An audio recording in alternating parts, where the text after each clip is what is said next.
This is the async app. When you open the app, you can see list of frameworks. We fetch this list through the API. The code for this app is presented inside the async folder in the file named asyncApp.jsx.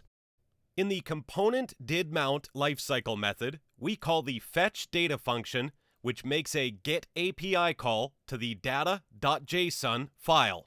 We have three states here: loading state, error state, and data state. If there is error, then the error message is shown.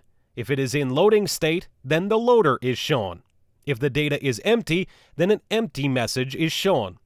Finally, the response data is rendered when we have the data. Axios library is used to make HTTP calls. We use the jest.mock function to mock the Axios library. To test the loading state of a component, we return an arbitrary value for the mocked Axios.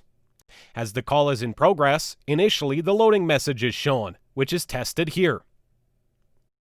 To test the error, we reject the value for the mocked Axios. And then we use await to wait for the changes to reflect in DOM and show the error message. The findAllByText method returns a promise and waits for default 1 second for the change to reflect. For testing success scenarios, we resolve a mock response data and then we wait for those values to be shown in the DOM. We use the same findAllByText method to wait for the changes and test if the title, list of frameworks, and React are present. For testing empty state, we resolve the empty value and check for the empty message in DOM.